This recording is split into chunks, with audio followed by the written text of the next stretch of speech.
You are now listening to a 302 Birds podcast experience, proudly powered by Tick Pick, Cupet, El Diablo Burritos, Nick's Pizza, and Klondike Kate's on the heart of Main Street. It's the most wonderful time of the year. In just a few weeks, guys. Well, really, this week, we get to see Dallas Cowboy fans cry again. My favorite time of the year. Not to watch our Eagles play. No, I take that back. Just to watch Dallas fans pissed off look on their face. What's up, everybody? Welcome to another episode of 302 Birds, Season 5, Episode 5. Eagles Week 1 coming up against the Patriots. I have all my lovely fellow hosts here. Jack Jordan, Ash, Matt, Ballpark Tommy. Hope everybody's doing well tonight. But you guys know how we do. I'm not going to waste your time. I'm just going to get into our first segment, and then I will kick it to Jack, our caller. What do I want when I'm in the state of Delaware? Of course, El Diablo Burritos. Customer service always is serving your food with a smile on their face, asking how your day is, but their food is phenomenal as well. Their burritos are out of this world, one of the best burritos in town. Their queso is phenomenal. Their burrito bowls are amazing as well.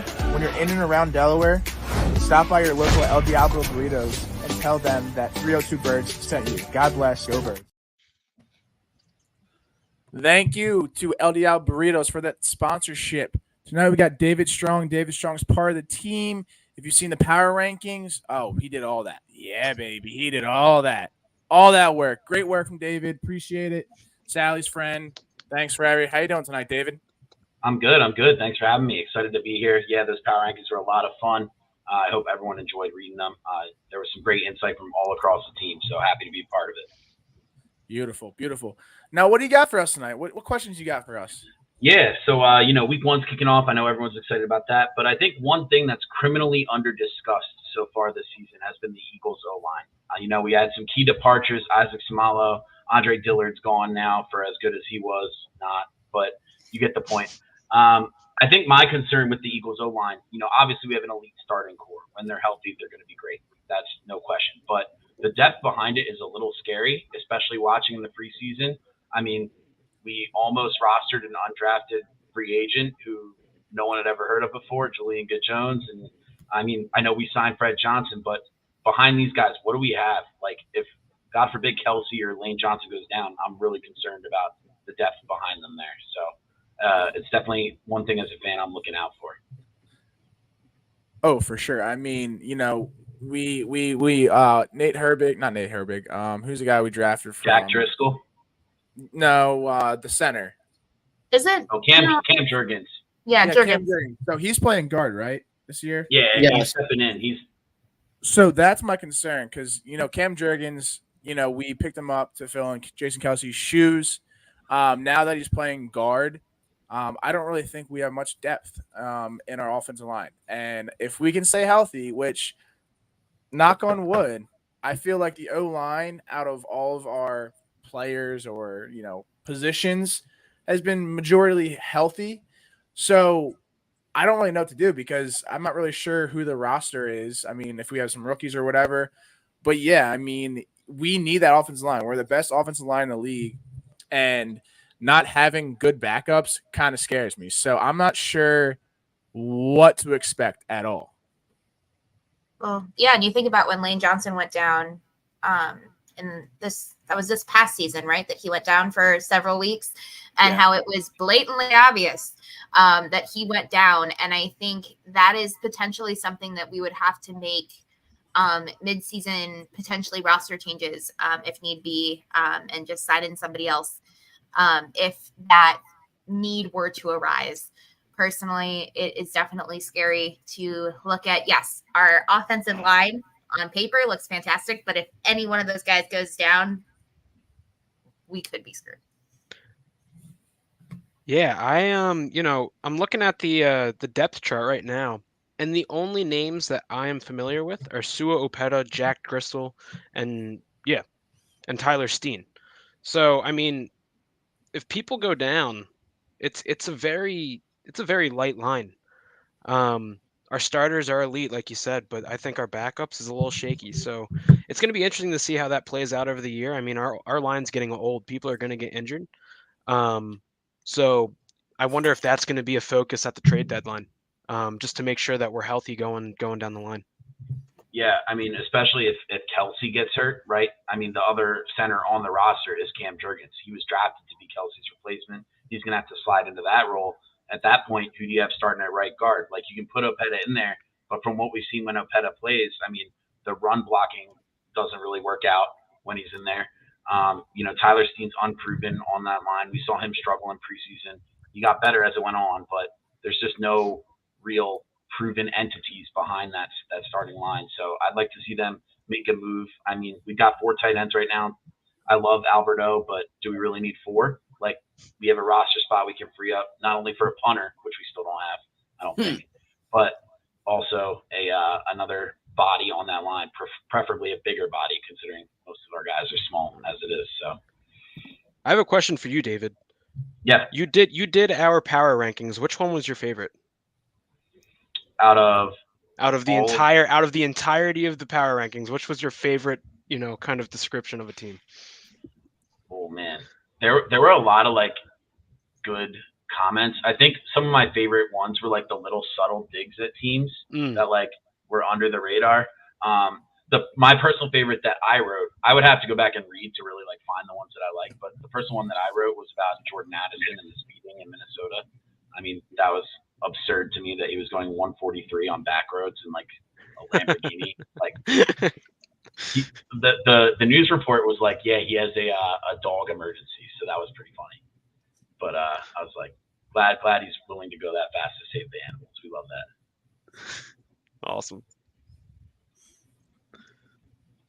Tommy, and you got anything? I think you guys have a lot of doom and gloom. I have a more positive outlook. I'm going to be perfectly honest with this offensive line. If something were, it's actually very fitting because I'll tie a little baseball into this anyway. So Cal Ripken Jr. broke the consecutive games played record on this day in, I think it was 1996, something like that, for the Baltimore Orioles, and set an MLB record. All right, Jason Kelsey is an Iron Man, just like Cal Ripken Jr. was. If he goes down, Cam Jurgens practiced on moving cattle. That's what he practiced moving around on the farm. I have no doubt he could be just as good as Jason Kelsey, especially because he's younger and he's faster. So that'll make up for any learning curve, we'll call it, comparably so. Jack Driscoll's kind of like a Swiss Army knife. You can insert him anywhere. I think he's first man up for any injuries. Lane Johnson doesn't go down that often. No one else on that line really goes down. So I'm not too scared of anything really happening. The only thing that would scare me is if you had Cam Jurgens and Jason Kelsey go down. But once again, they're both kind of like Iron Men, so to say. So I think it's not. I think this is kind of like a mute point, just because I have a lot of faith that they're going to stay healthy, given their track record. Yeah, but at the same time, if Jason Kelsey were to go down, but has he? Look at his track record. Yeah, you're right. That's just gonna we can put out doom and gloom. What if Jalen Hurts tears his ACL week 1? Knock on wood. Okay. What if Jake Elliott tears his groin when kicking a 53-yard field goal week 1? Jesus Christ, Tom, you got me with no other. All right, everybody, thanks for. That's just my point. Like, if we can keep going down this road of what if everyone gets injured, what are we gonna do? But given their track record, I'm not that scared. Good. Is my point. Well, David, I just say one thing real quick too, just before we move on. Ash and I made a graphic before the end of the season, and if you look at this offensive line this past season, not the one this upcoming season, but the one this past season before Seumalo departure, all that, it might have been. It's definitely in the top 3, I think, but it could have arguably been, in my opinion, the greatest offensive line unit of all time when you look at all those players and what they'll probably do throughout their career. So Eagles fans, bask in it, enjoy it. I'm glad David Strong brings it up, coming on with us, and thanks for hopping on with us, man. I appreciate you. We'll get you on here later in the season for longer. Yeah, man. Anytime. Happy to be here. Glad I can be a part of it. Y'all have a great show. Thanks, man. Take care. Thank you, David. Have a good one. All right, guys. You know what time it is. There he is looking at well, his phone. you kind of messed it up because isn't typically the Tommy ballpark then call in? No, so I should be calling ballpark, but you're right. I've been fucking it up recently, which is probably throwing everybody off. But this is the correct order. I'm back on my mojo today. So without further ado, Time for Phillies talk with Ballpark Tommy. Finger stitch. And we'll give a shout out to Nick's Pizza, a delicious pizzeria found in your favorite Wilmington, Delaware.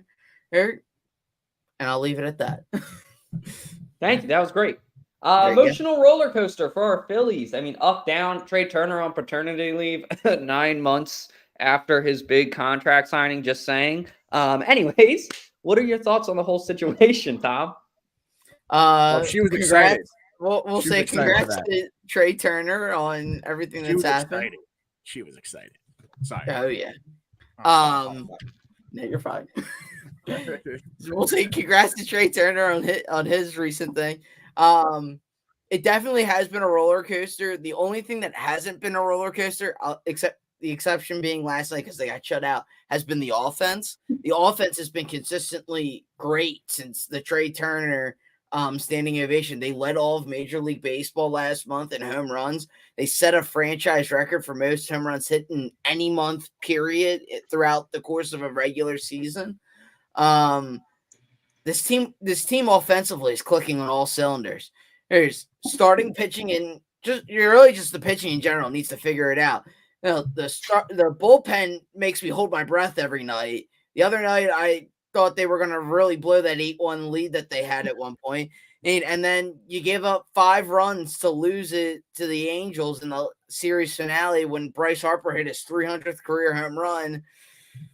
That's where our roller coaster really is. Like, if Alvarado and Sir Anthony can figure it out, and then you can get somebody else like Jeff Hoffman to figure it out, I think we're golden. Bilotti, I have no faith in anymore. And same with Dylan Covey. I celebrate when he comes in because they're usually up 8-1 and it's the 9th inning. So it's the only time I ever like to see Dylan Covey. But other than that, the bullpen's been a hot mess lately, and that's the real reason for the heartbreaks lately. Trea Turner's been playing out of his mind and really turned around his season. Like, I haven't been on, 2 weeks or something like that, and so I really haven't gotten to even talk about that, but he's turned his season around since the beginning of August. And who would have ever thought Philly standing up and being nice would have actually changed a player? But he did. And you know what? It's changed this team.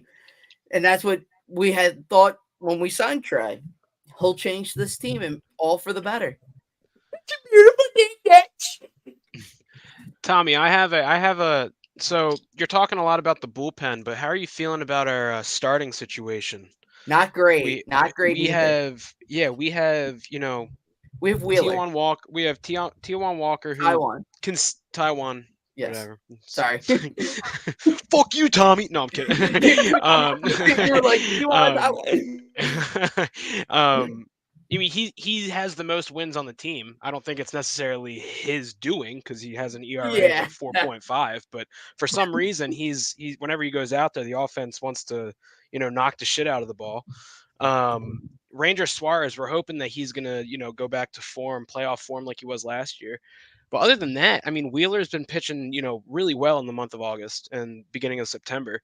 But Nola and Lorenzen, ever since his no-hitter, has looked like a pile of dog shit.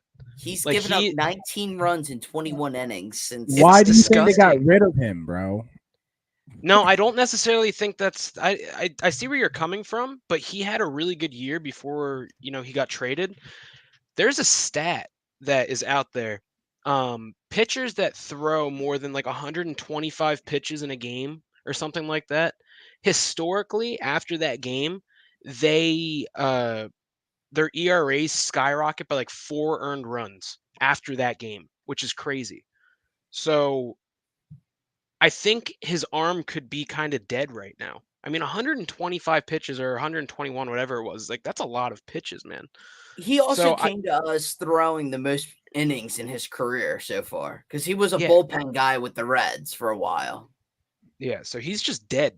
And Aaron Nola is when we're talking about Dog up shit. and down, when we're talking about up and down season, I mean he is having a up and really, really, really, really, really far down season. Mhm. It's more downs than ups. So it's like, oh, I climbed this hill, I'm gonna jump off the fucking cliff. That kind of thing. So like I don't know. I'm not confident. I can't believe that Hopper's going to have him at number 2 in the playoffs. I'm not confident in that at all. So I mean, we just got to hope that things turn around in the next 15 games that we have left. So Here's why I think he has him at number 2, though, Matt. And I think it's because he wants the flexibility of bringing Ranger out of the pen. That's why. I think his bullpen, his starting rotation is going to be Wheeler, Nola, maybe Ranger or Taiwan in that 3 spot. I could see him trying to use Ranger though out of the pen and use him as the 4th starter or the 3rd starter. I'm more leaning towards the 3rd starter in case it's like later on in that series. He has that flexibility of bringing him in a short relief, maybe 2 innings save situation type of thing. Because Ranger's a stone cold killer in the playoffs. I don't care what anyone says. He comes in, it's lights out with him. But I think Lorenzen's going to come out of the pen. You need another guy out of the pen. And I don't see them going with a 5-man rotation, just like they did last year. Like Kyle Gibson and Noah Syndergaard were pretty much relegated to the bullpen come playoff time. And I don't see them going 3-man quite so. I see them more going maybe 4-man rotation and just hoping for the best that way. yeah, it's going to be interesting. Looking forward to it though. Yeah. I mean, hopefully they can keep up, if they can take Tua for the rest of the season, I'll be happy. Oh, absolutely.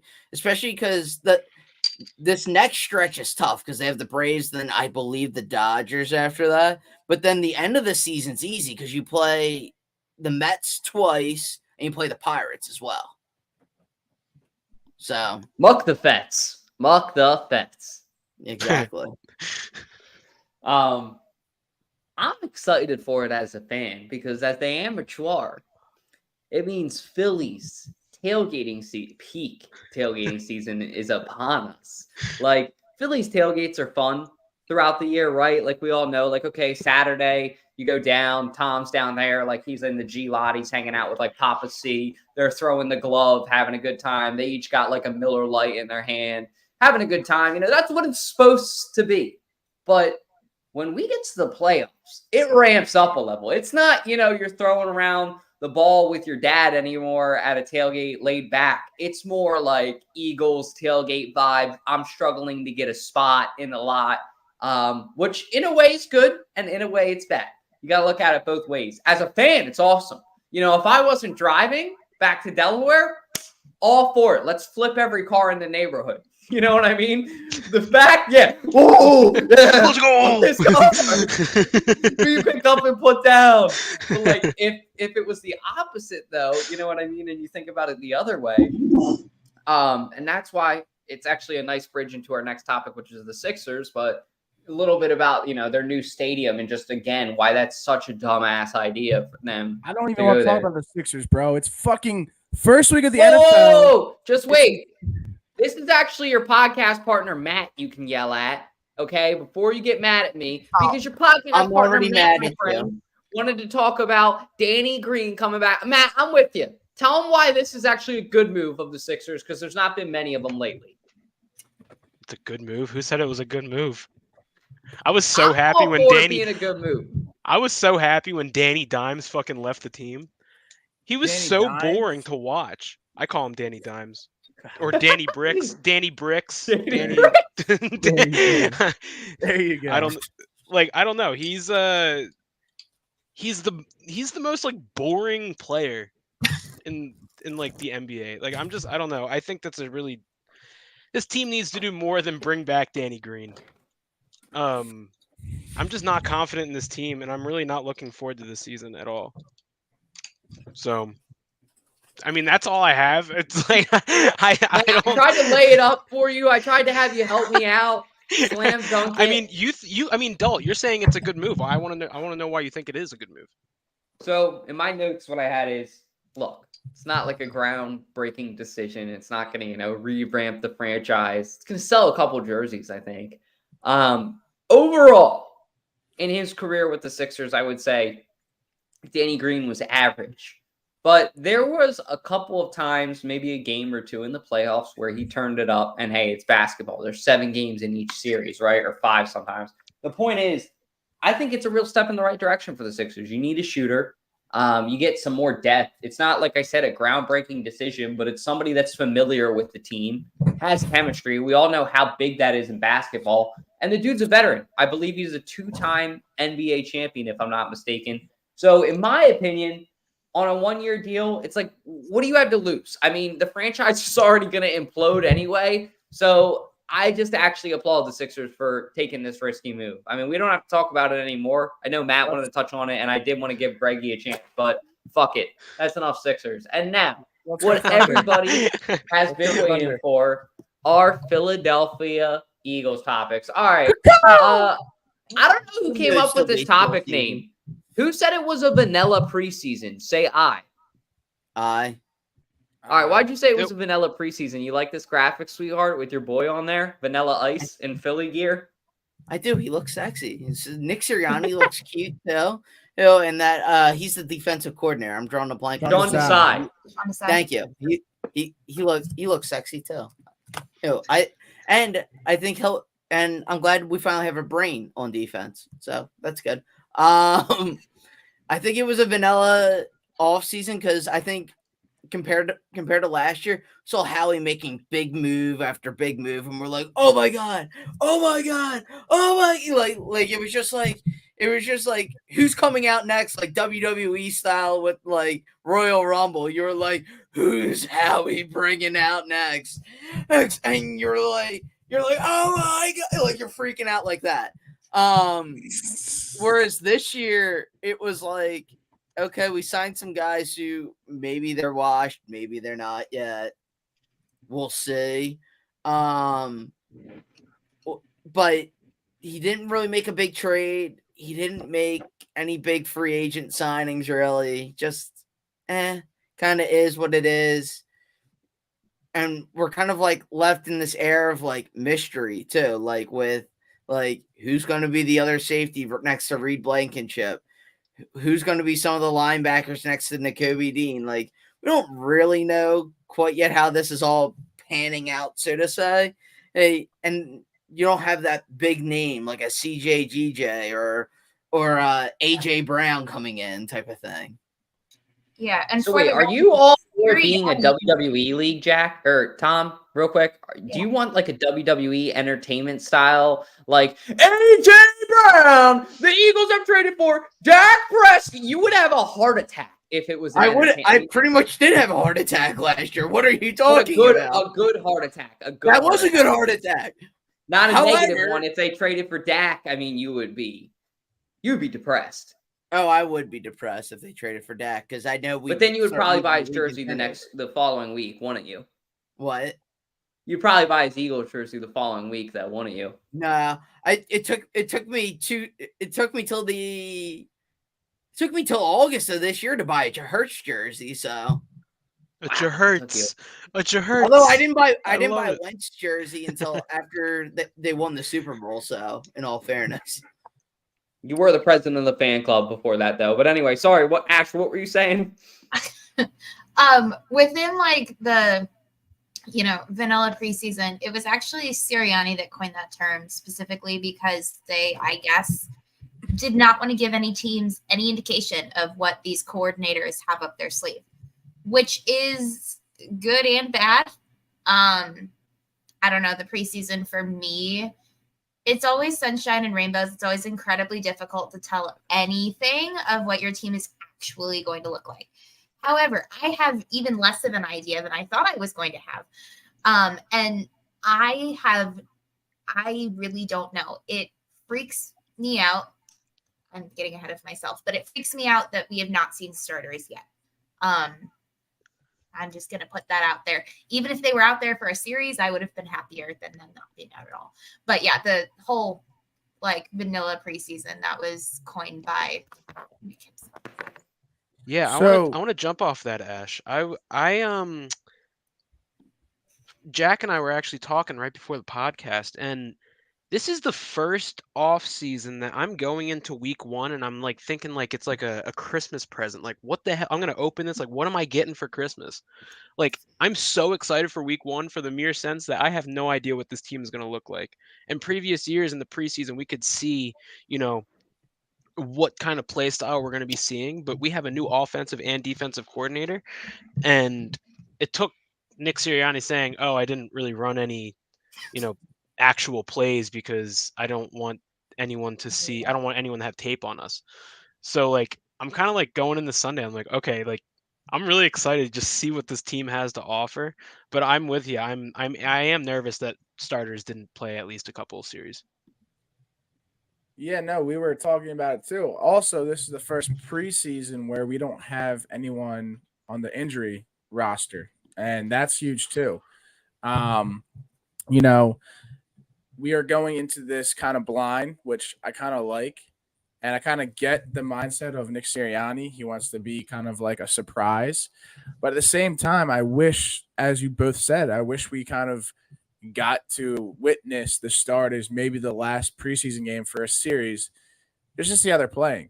I mean, this is going to be the first game that we are expecting. We don't know what to expect with the offense coordinator and the defense coordinator at all. So I think I'm nervous, but I'm also excited. Like we all said, it's like Christmas morning. You don't know what's going to be in that present wrap. You know what I mean? But at the same time, I want to know like what to expect, but we'll see. Yeah, I mean, that's all I got on that. Without further ado, we'll run it to our next topic, which actually is a new segment that I would like to introduce. So I want to thank our friends over at the Fantasy Football Advice Network for sponsoring this new segment that we got. But without further ado,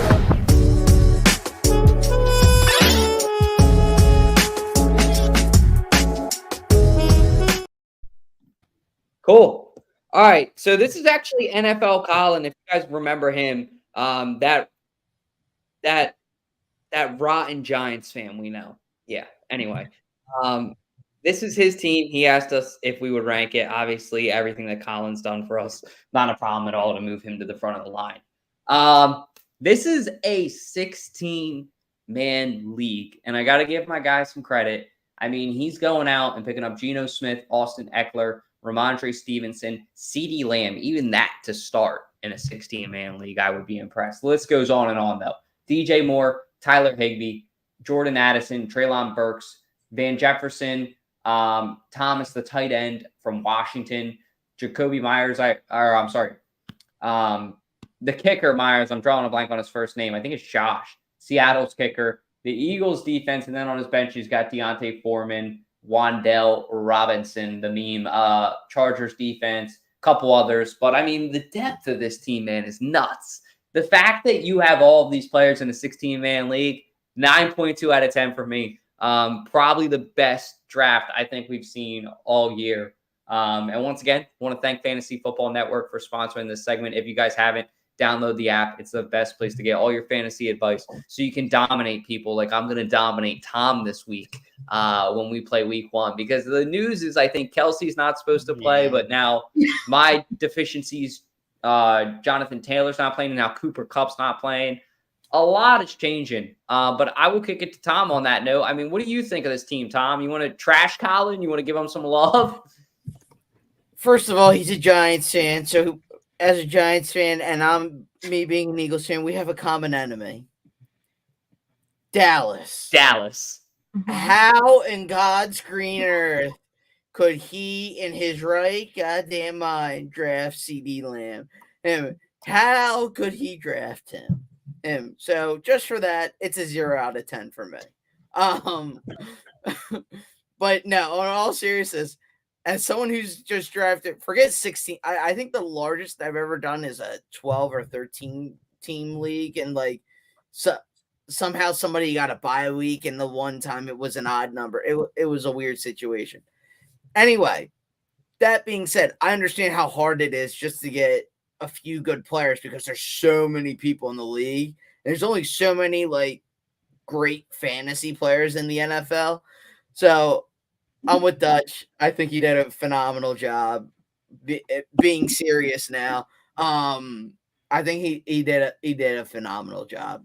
Just looking at this real quick and being like, how did he get this many, at least half decent guys? Like Geno Smith might not be the top of the league, but like he's at least half decent. That's probably better than what most guys got.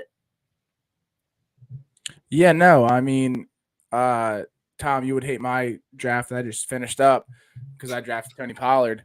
But this team's good. You go to hell too. This team's good. I'm not sure who that Jay Browning is, if that's a quarterback. It looks like it is. No, on the bench. But, I mean, Geno Smith is going to have a great year this year. Eckler, Stevenson, like, this is a good team for a 16-man league because, like Thomas said, like, being in a 16-man league, a lot of these high draft prospects that you would draft go away pretty quickly. So, surprised that he got Eckler, he got Logan Thomas, CeeDee Lamb, and Geno Smith. So, I'm going to give this probably like an 8.5 out of 10. Yeah, I think overall, I mean, the lineup's pretty solid down, I'm not too sure Geno Smith. I mean, he had a really good year last year, but I'm not sure he's going to write this year. I don't think he's going to write back this year. But I think, the running backs look pretty solid. Eckler and Stevenson. And then, the wide receivers, if DJ Moore, if Justin Fields has a good year, DJ Moore is going to have, a lot of points this year. He's going to be basically their number one guy. And then CeeDee Lamb, I mean, he's gonna get a lot of points just because he's their number one wide receiver. Having Addison at flex, or is that flex, or is that like a wide receiver backup? I can't tell. That is a flex. That is flex. Yeah, that's a great flex option. I would say it's about a 9 out of 10. I think you have a great bench, and I think the starters are, right where you need to be in a 12-man league or 16-man league. Eric, and then last but not least, Ash, how are you feeling about it? Yeah, I totally agree with what everybody said. It is an incredibly strong lineup. I would agree with that. The one kind of question mark to me would be Geno Smith. But again, considering the rest of the team that you have, it's incredibly solid. I'll give it a 9 out of 10. Cool. All right. And that's all we got for that. Once again, I want to thank Fantasy Football Network for sponsoring that segment. We are going to, I guess, is this a good time for the trivia, Jack? You ready? Sure. All right. Time for everybody's favorite part of the show, 302 Trivia, with your host, Jack Dorden, the mayor of Delaware.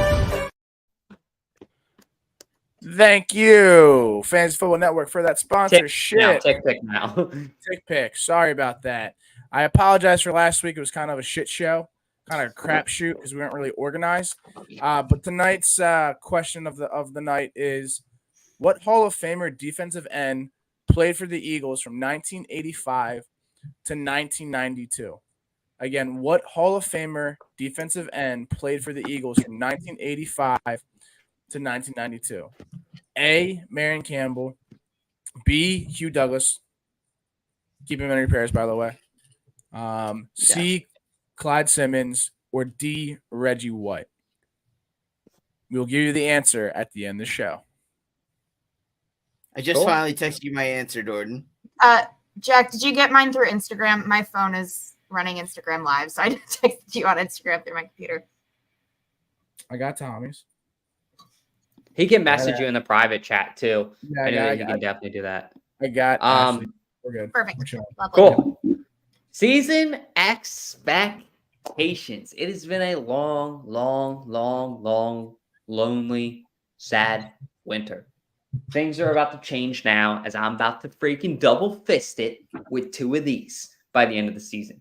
I really have an expectation to walk out of this season with another Super Bowl. And if that doesn't happen, I'm going to be disappointed as an Eagles fan. When you look at this team top to bottom, this is the best roster that the Philadelphia Eagles have ever seen.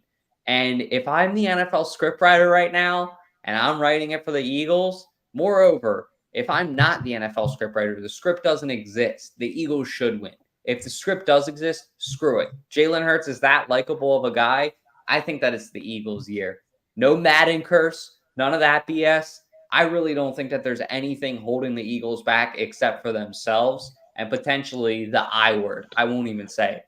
But my season expectations, another Lombardi coming back to South Philadelphia. What are you guys thinking? I think that's a bold take, Cotton. No, I mean, like, that's great. I hope you have some wood around you to knock, please. That would be fantastic. Oh, I'm knocking on like multiple pieces of wood right now. I'm knocking for you, man. No, I'm like, I definitely see where the hype's coming from. I mean, top to bottom, we have one of the best teams on paper that, defensive and offensive side of the ball. But again, we have a really, really tough schedule. And yes, playing on the road, playing at home is a huge home, we have an advantage playing at the Link. But if we don't get the first seed, then kiss that advantage goodbye. And I think it's possible that someone else in the NFC East could challenge us for that 1 seed. I think we're the best division in the NFC. And if it's not going to be us, then the person that comes in first place in the division, I think, will have the first seed. And so right now, I just want to take it.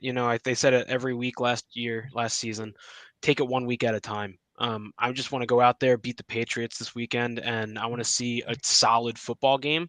And we're gonna take each week at a time. I have us going 12-5 for the number 1 seed. But again, the football season is a long, crazy season, so I don't want to get ahead of myself and go Super Bowl or bust. But I'm kind of on the same boat as the adult, but I'm not saying it yet. I get it. That classic Philadelphia don't want to jinx it. Yeah. Yeah, no, I had my bet. I had the Eagles. I placed it like 6 months ago. Nah, probably like 3 months ago, for the Eagles to be over 11-5. So I think they're gonna have a 12-5 record this season. I'm really curious to see how Sean Desai really coaches our defense, because it seemed like a lot in the preseason. We brought a lot of pressure, which is interesting because I'm not going to mention that man's name, but as we all know how much I hated that man because he had no scheme.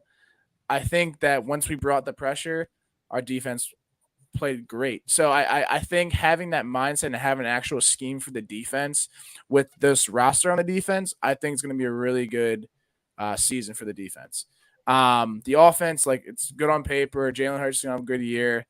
I'm excited to see who's going to be RB1, who's going to get the most touches with either DeAndre Swift, Kenny G, Rashad Penny, and see how it goes. But I'm just excited to see these new coaches, how they fit in our program and how they can, change the game. But I'm excited to see what to expect. And I think, like we all have said, it's Super Bowl or bust. So I think we have the team. I think we're a lot better than we were last season to do that. But like Matt said, we have a really tough schedule this season. Really tough schedule. But I'm not sure who's going to be in first place in the NFC. I feel like we're the best team in the NFC. Yep. Go ahead, Ash, if you want to go first.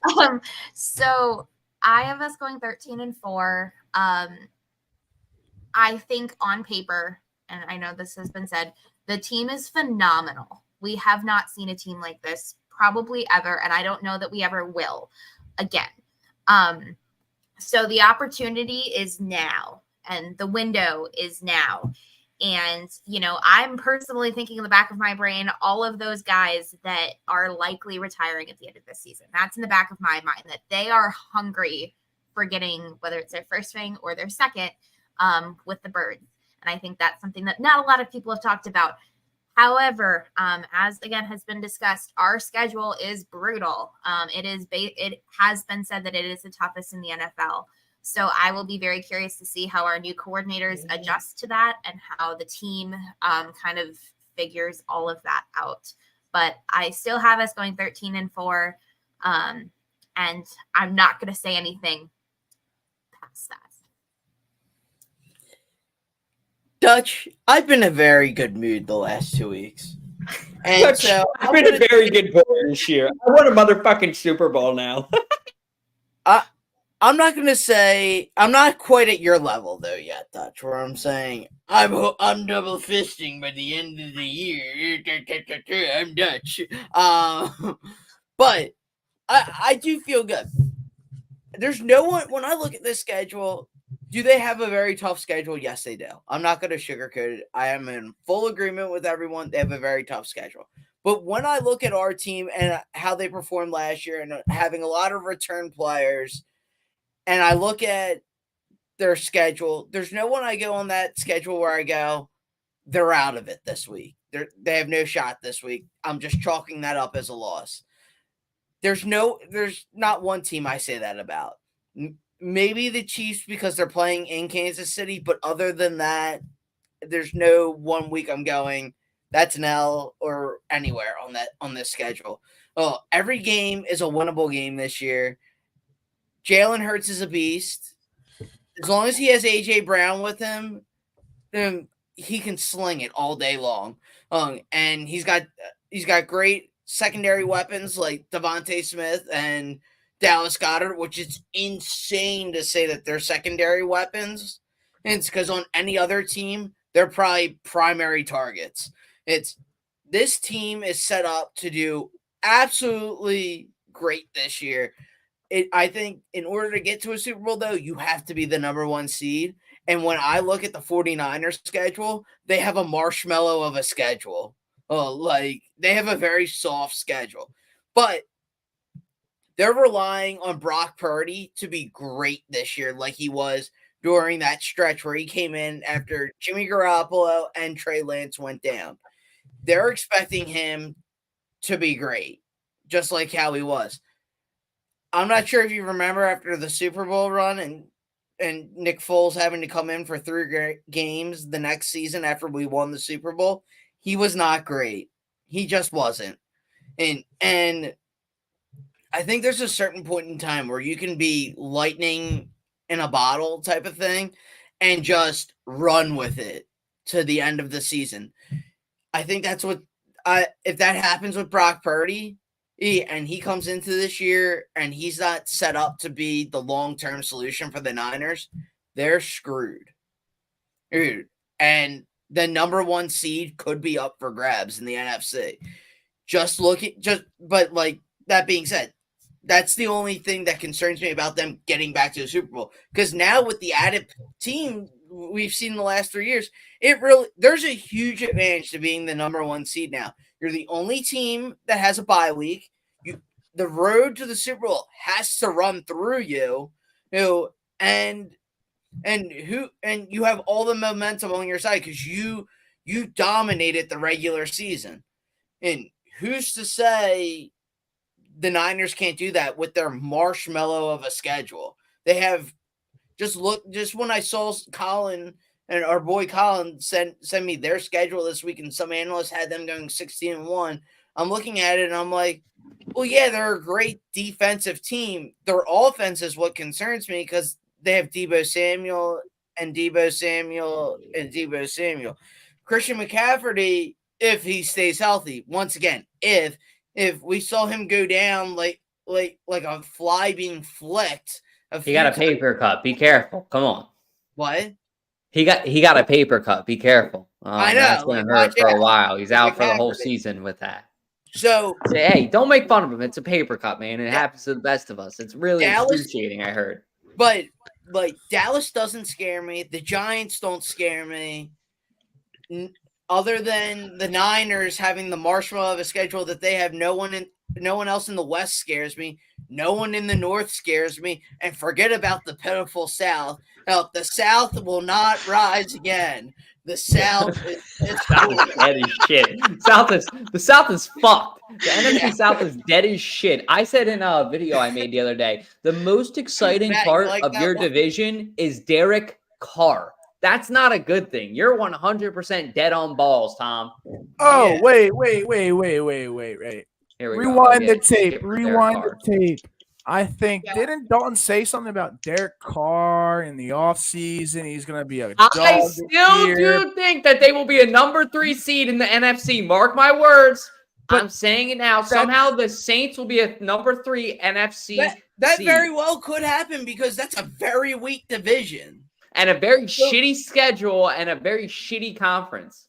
But you didn't say that. You said Derek Carr's going to have a great season. So He just could keep in have mind. a great That season. would be a great season. What do you Just mean? keep in mind That what would you be said. I remember huge. that shit, Dalton.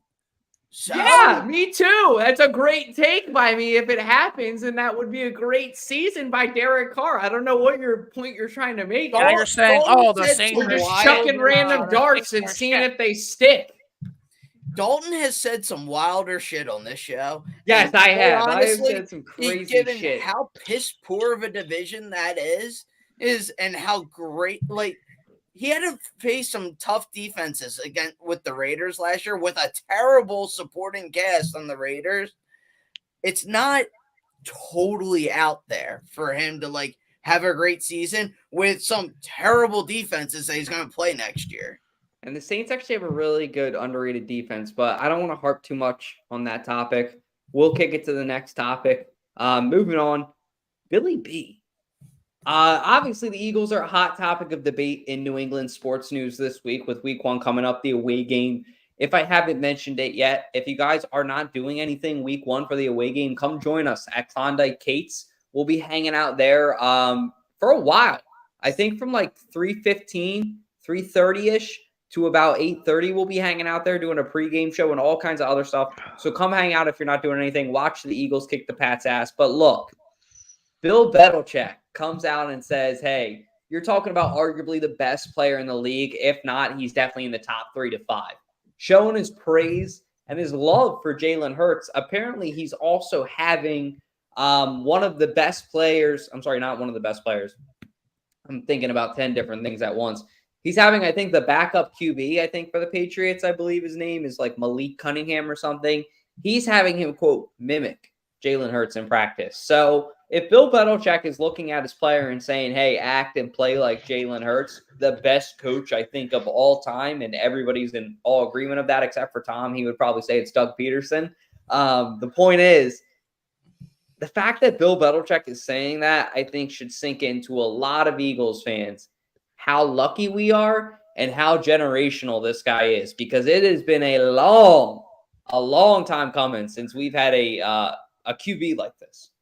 Well, my favorite thing, I don't know if you touched on it, I could have missed it, but he was basically saying, I think someone asked him, he was like, so are you mimicking Jalen Hurts in your practices? And he goes, there's no possible way that I can, because he's arguably the best quarterback in the league. And if, you have the best quarterback in the league, it's you can't mirror it in practice.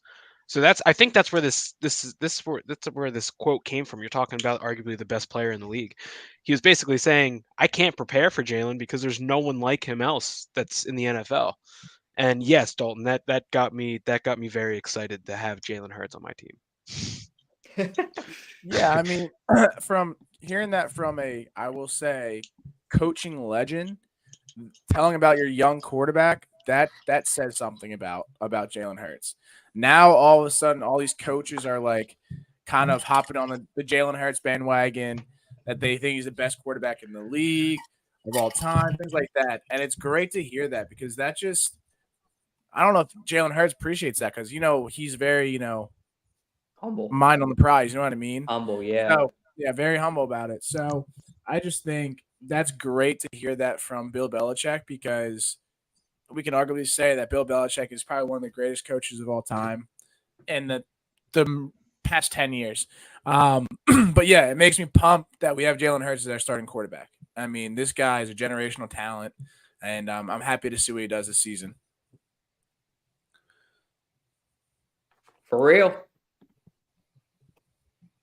Anybody want to take it next? Anybody got anything to say? I mean, that I know that we kind of covered everything there. That one was kind of quicker. Yeah. We're supposed to have a guest. Did Frank ever come through and hang out or no? Probably not. Not on my end that I can see. Do you want to text him, Jack? I could sing show tunes for you for the remainder of the time. I mean, if Jack or Tom or both of you guys ambush him, if you guys could text him, I'll text him too. Tell him to jump on here. But like we said, we're touching on a little bit of the Patriots game. I'm gonna start score predictions, preview, expectations for Week 1, all right here. I really think that this game is going to end up being a closer game than we would like, not by 3 points, but by 7 to 10. I think will be the margin. I think that the Eagles will end up walking away 31-24. If our offense can go in Gillette Stadium Week 1 with a new offensive coordinator and put up 31 points against Bill Belichick at home, I would be thrilled and come away with the W.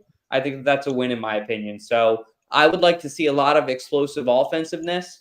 I think you're going to give up at least 3 touchdowns to the Patriots at home on their home opener. And I think from what I've read about Mac Jones, he's had a pretty good offseason. So 31-24, that's what I got. Who wants to take it next? I'm going 28-21 Birds. 28-21 Birds. I think, well, actually, like I said, I don't know what to expect at all this first game because we don't really know what to expect as fans. But I think, this is going to be also, it's going to set some fire under the belly that Tom Brady is going to be there. So I think our defense and offense is going to play great. I'm excited to see if DeAndre Swift turn up, see if he gets the ball first. But yeah, no, I think this is going to be a tight game. Like Matt has said, I think before, or maybe somebody else on the show said it, like these games that we expect to win, they're super close compared to the games that we don't expect to win. So I'm excited to see what happens with this defense and this new offense coordinators. So we'll see. Yeah, I think I'm gonna go 35-21. I think that's a good score right there. No field goals this game. I think it's gonna be all touchdowns. No good shit. Sorry, Jake Elliott, you're not doing jack shit this game. No, the one thing I'm looking forward to the most is seeing who is going to be the lead back. All year, all offseason, we've been hearing, Kenny Gainwell's our guy, and everyone else is going to be kind of having more, more like highlighted roles, third down, passing plays with DeAndre Swift, just kind of like highlighted roles. So I'm really interested to see if that's true. We haven't seen anything. And like I said earlier in the show, this is something that we've never seen before. We have no idea what to expect this weekend. Like, what is our defense going to look like? Is it going to be aggressive? I hope so. I really do. We're playing one of the worst offensive lines in the NFL, and we have one of the best defensive lines. Like, if we don't have more than 5 sacks, I'll be disappointed. I'm just super excited, and it's just like meaningful football. I'm just so excited for it, and I really do hope the Eagles come out and kick the Patriots' ass on the day that Tom Brady's getting retired. He's going to have that dumb at. It would be awesome and somebody talked about it this offseason, so I got to bring it up. Sorry to interrupt, but if the Eagles had Nick Foles come out as an honorary captain and like Tom Brady's out there as an honorary captain and he's just like, sup, fuck face, and he just like puts out his hand and Tom Brady's like, God fucking damn it. Like, I can't get away from this guy. I don't know. I just thought that was funny. I had to bring that up. Anybody else want to take it next? Week 1 previews. Ash, Tom? Here, Dutch, I'll go. I think we're going to see a sloppy first half. Sloppy. I've just define sloppy, like picks or offensively, like you can't, like it's one of those. I don't think Jalen doesn't throw a lot of picks and he's good at protecting the ball. I think it's going to be more like he can't get anything going. Like you're like, it's almost like you remember those old cartoons where it was like you had to crank the car to like get it started and hot. Like, yeah, I think you're gonna see it's gonna be almost like that. You're like, God damn it, like he can't like just get going, like a modern day car. It's like, God damn it, I gotta crank this shit up. God damn it. I think it's gonna be more like that. Like we're gonna be like super frustrated because I don't think he's gonna be in the rhythm of going for multiple options. I think the Patriots are gonna be like, let's triple team AJ Brown and we'll have Devontae Smith wide open at the corner of the end zone type shit in the first half of the game, and then he gets it going. So I don't see them cracking 30 points. I could see like 21 points maybe. No. I know that sounds low. But think about this, Matt. We have all been all over the place just in our score predictions. I think it's going to be something like 21-17. I don't think Mac Jones is that great of a quarterback. Match. No, but here's the thing. Last year we were thinking the same thing, and then the Lions game happened, and we came out after the second half, and we blew up. Yeah, but I didn't think the the Lions defense was that great. I don't In think all the Patriots fairness, is that great. back to what Matt said though about the Lions. I mean, we do have a photo that we were looking at actually the other day of Tom. The game didn't even start yet last year, dude. And you were already fucking pissed off somehow. I don't even remember what happened. But like it's probably like they're announcing the announcers. This is usually how it would go, Matt and Jack. So you guys know. Me and Tom, best Jack person to was watch there. a football game with is Tom. Quick tangent real quick, but like screams at the TV, Delco, best Philly fan ever. You brought it up earlier, Matt. Great Philly fan. Anyway, back to the point. We're sitting there watching the game. It hasn't even fucking started yet. They're like, Chris Collingsworth. Tom's like, game's ruined. We're losing. He's announcing it. We're fucked. Get him out. I'm like shitting myself because literally the game I get hadn't even so started annoyed yet. And when this guy Chris was pissed. Collingsworth opens his fat mouth.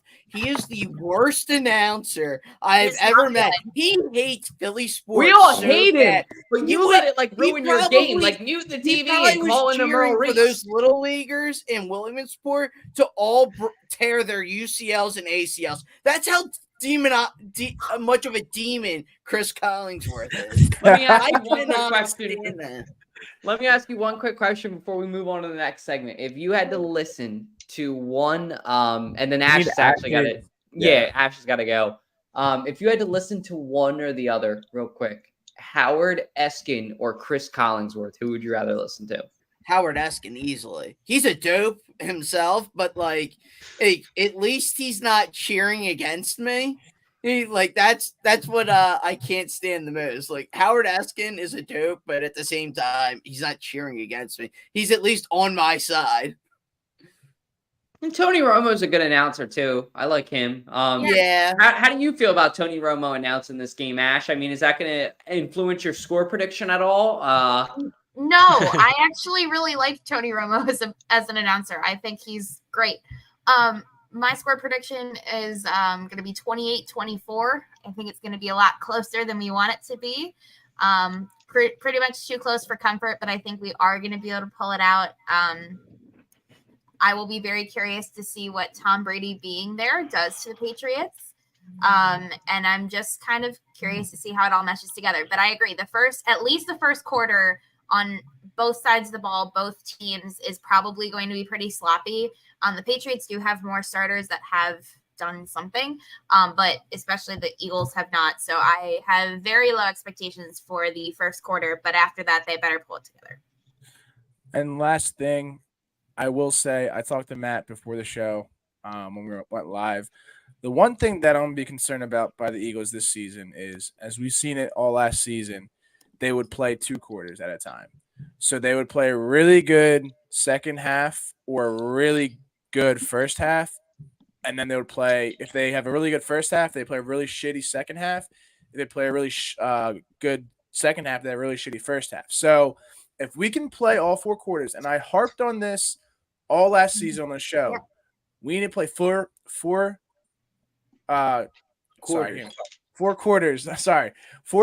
of good football, and then we'll be set. We can't come out flat. So that's all I need to. That's all I wanted to say.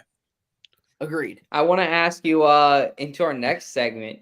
How do you feel about your favorite person in the world today?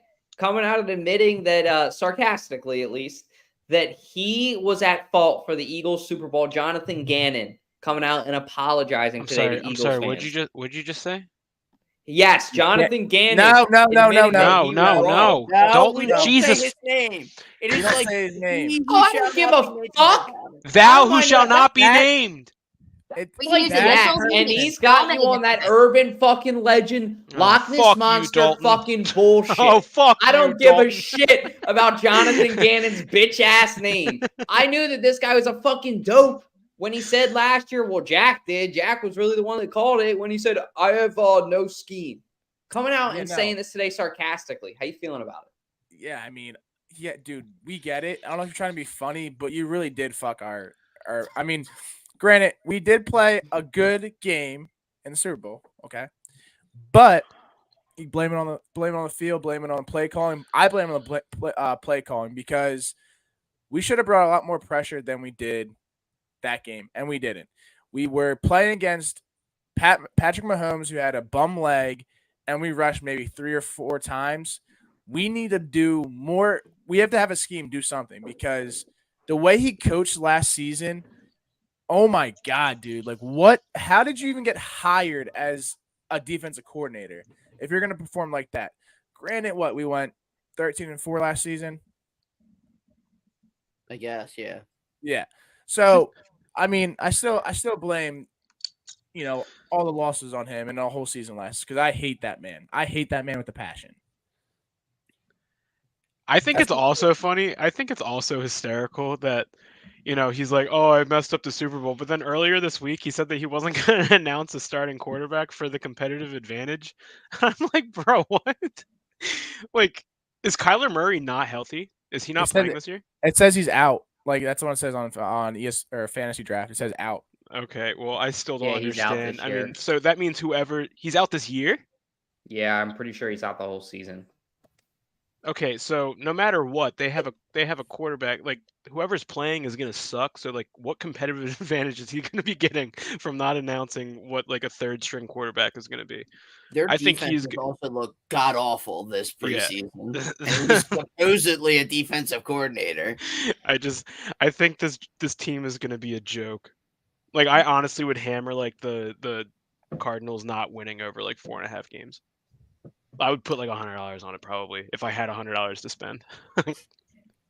Oh, okay. So it looks like actually I take that back. Week 5 or week 6, mid-season, he should come back from the injury. But by that point, the Cardinals will be a fucking sinking ship because fucking dip fuck's gonna be running the show over there. So what's the likelihood? What's the likelihood that he's coaching next year? Do you think this is like a one and done year for him, or do you think he's going to be? This is a Nathaniel Hackett situation, but I don't find another job after it. Yes, one and done. I think they give him 2 years because the Cardinals are such a shit show that I don't think they can attract another coach. That's why. It's the only reason. It's not that he's earned a second season. It's that they can't attract anyone else. And so they'd rather at least have him rather than be coachless.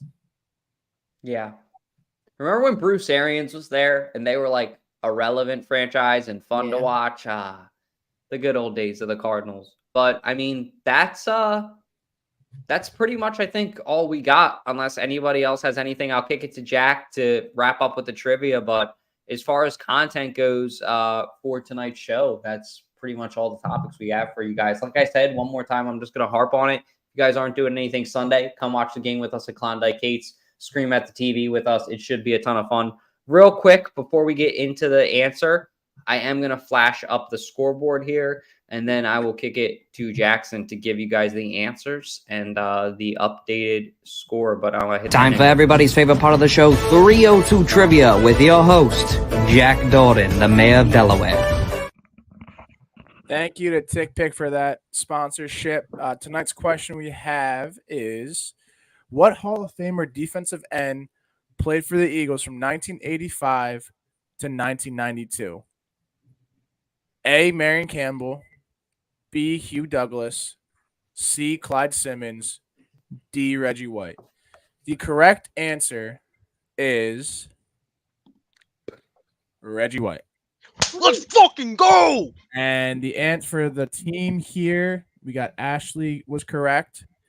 We had Matt that was correct. Woo! Tom was correct. The only one that did not get it correct is your boy, the hot take man himself, Dutch, Dalton how is J. it Holland. that I know more about football than you, and I'm supposed to be the baseball guy? I don't know. And That then one I should have gotten And he's right. wearing the jersey. Yeah, exactly. That's why. Oh, Jack. Yeah, that I should have known that. That should have been my dead fucking giveaway context clues. People are laughing at you in the comments, though. You should feel ashamed. I bet. Yeah, people have got to roast me for this one. This one's bad. No one got it right from the viewers. Tony said B. Yeah, so fuck you, viewers, for laughing at me. None of you douchebags got it. No, I'm kidding. So that brings scoreboard back up. And I guess, like Matt said, next week we're going to be drug testing Ashley because she's a fucking cheat code. Yeah, Every episode we've had a question, she has gotten it right because last week we didn't. So, I mean, freaking stud. Last week, yeah. So we have Ash with 4 now. We have Matt with 3 now. We have Tommy with 3. And Dalton still with 2.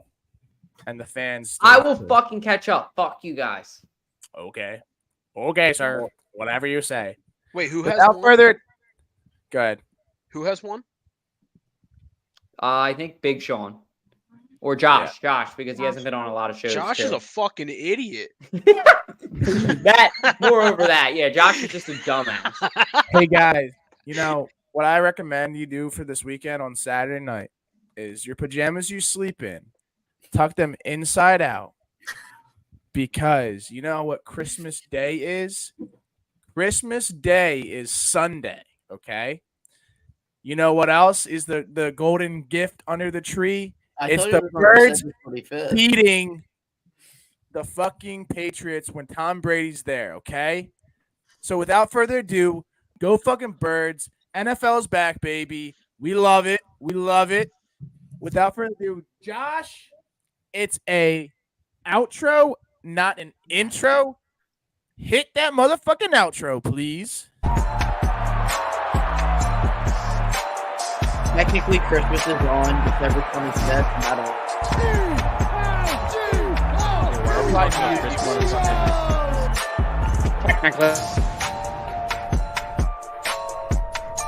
That's a cock shot right to left field by Castellanos.